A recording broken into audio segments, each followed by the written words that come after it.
Can you give me a call when you get the chance? The text came from my grandma, Gma, if you will, a woman who has never called me. Not when I got my sociology degree, not when I had my first child, not when I had my second child. Needless to say, my spidey senses were tingling, but I honestly hadn't thought too much into it. After the first ring, I was met with, "Hey, I think your mom is dead." "Oh, okay." "All I know is she's been taken to the hospital after suffering a heart attack." "All right. Well, let me know when you hear anything and if you need anything." I had often envisioned how this call might go. I hadn't seen my mom in almost 20 years. I was just a teen when my mom threatened my grandmother with a knife and was arrested. I'm not sure where my mother ended up after this initial arrest, whether she was released and returned to the streets or living with someone she knew. My grandmother was granted custody shortly after, and that was the end of it, with the promise that if she ever got clean, I would see her again. As I grew out of my teenage years, I only allowed myself to remember the terrible parts of my childhood. During this time, I wouldn't allow myself to remember what she was like before, like when she had a newborn pet rescue and we had baby wildlife running around the house. One time, she brought home a baby skunk she had to rehabilitate. She opened up the carrier and it ran out into my plate of spaghetti. It's sometimes still hard to fathom how a single mother with her own successful business could fall back into substance abuse. She was on Good Day LA for fuck's sake. However, I only allowed myself to remember the downtimes. Like when I was just a kid and her fiance of the time evicted us from the house. He kept all of our stuff, and Mom's strategy to get it back was submitting us to go on Judge Judy. So, circa 1998, at the ripe old age of 9, I was on one of the most syndicated reality shows of all time as a witness.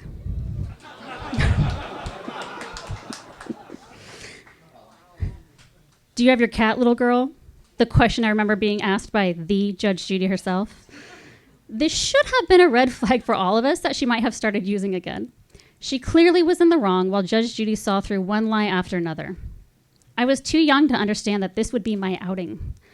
At school, the next day after it aired, a ton of kids came up to me gushing about how cool it was that I had been on Judge Judy. It was at that moment I realized my facade was down. Instead of, "Do you want my applesauce?" I was met with, "So do you, live on the streets now?" No, we live in a van, idiot." Not the solid comeback I thought it was. Quickly enough, my peers forgot about it, but not their parents. I very quickly noticed a decrease in playdates and sleepovers. We were in and out of homes, but when I was 13, things took a turn for the worse.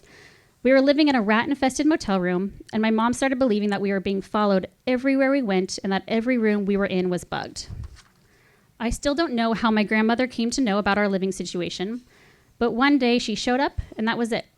We were moving from Buena Park to Valley Center, San Diego to live with her. I finally felt some stability for the first time ever and enjoyed going to school.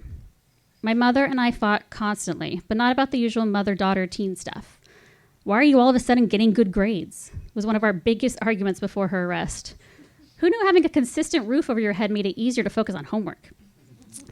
The night of the arrest, my grandmother sat me down and told me that my mom was a drug addict and that she had used when she was much younger as well. Suddenly, everything started clicking into place. The evictions, the drive-by shootings up in Buena Park. Yep, more than one. Apparently people get pissed when you don't pay for drugs on time. We never had enough money for food. My mom was addicted to meth, the creme de la creme, the reason I couldn't stomach watching Breaking Bad. My grandmother asked me one time if I wanted to go to therapy. I responded with a, "Nah." And it was never mentioned again. And I don't just mean therapy was never mentioned, I mean my mom. It was just a part of my past that was set aside. In hindsight, therapy might have saved me from some seriously bad life choices like sneaking out, drinking too much, and a second-degree misdemeanor driving infraction. It wouldn't be until many years later and seeing my little girl starting to struggle with some of the mental health disorders I've always seen in myself that made me seek help so I can be better equipped to help her. I knew I had been through some shit, and I wore that trauma like a badge of honor. In high school, I luckily found my way to theater. I made performing and then working backstage my entire life. Through theater, I met my amazing husband. We worked tirelessly to make ends meet while working in the performing arts. Right away, I wanted to start a family. I wanted to create something from what felt like nothing. So, common sense and financial stability be damned, we had a kid. After 7 years of struggling to figure out care for the one, we decided to have another. We created our own little paradise with too many animals. Every once in a while, the thought would creep in. What would I do if my mother reached out? What would I do if I randomly saw her walking down the street? Hey, that lady over there kind of looks how she might look at this age. I always teetered between chewing her out or absolutely booking it in the other direction. How would I feel if I heard something had happened to her?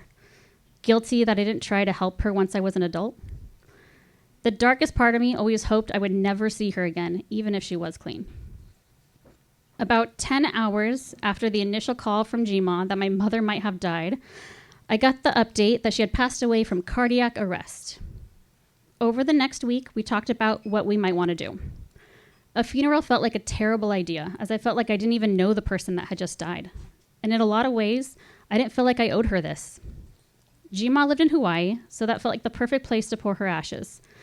We'd find a secluded beach, and I would finally get to say goodbye. I looked up what would be needed to fly with human remains, and was met with a mix of needing nothing at all to needing a death certificate.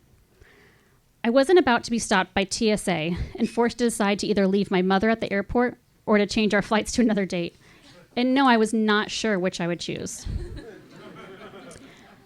A week before the trip, I received the death certificate in the mail. Listed under reason of death was methamphetamine overdose. It was a punch to the gut. I had always hoped that she had actually gotten clean, but just couldn't find her way back to me. A few months later, we were ready to go. Box of human in hand. You know what can make the remarkably enjoyable task of sauntering through TSA even more exciting? Sending your mom through the X-ray machine and getting pulled aside while they open her up. Until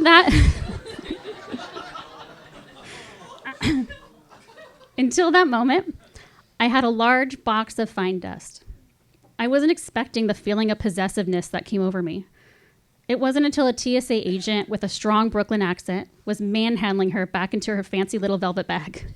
Is every TSA agent from Brooklyn? A couple days into the trip, we decided it was time to say goodbye to my mom. I was looking forward to closing this giant chapter of my life.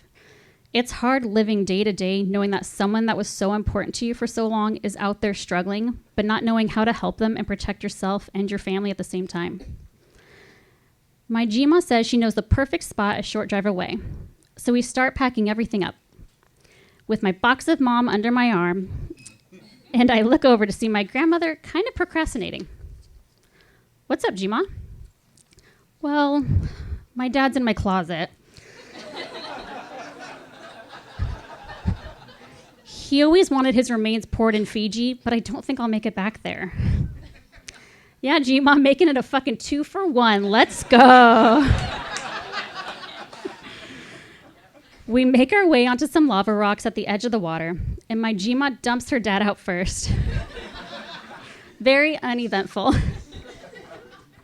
Then it's my turn, and as we're making our way out with my mom under my arm, we're slipping and falling, and I joke that, of course, she would make it difficult until the bitter end. I pour her ashes into the water and wait for the relief I was so sure would flood over me. But it was just nothing. I didn't suddenly get back only the good memories. It didn't erase the horrors I went through under her care. It didn't get rid of my guilt for never checking on her. The only thing I could voice was, it's just done. My husband knew I needed a hug at that moment, and we made our way back to the sand, where my grandmother waited with my girls. I sat down, and my then 2-year-old brought over all of the baubles she had been collecting and placed them in my lap. It was at that moment I remembered that I had created the perfect family out of almost nothing, and I was so damn lucky. Thank you. Sam McLaughlin, everybody. Sam.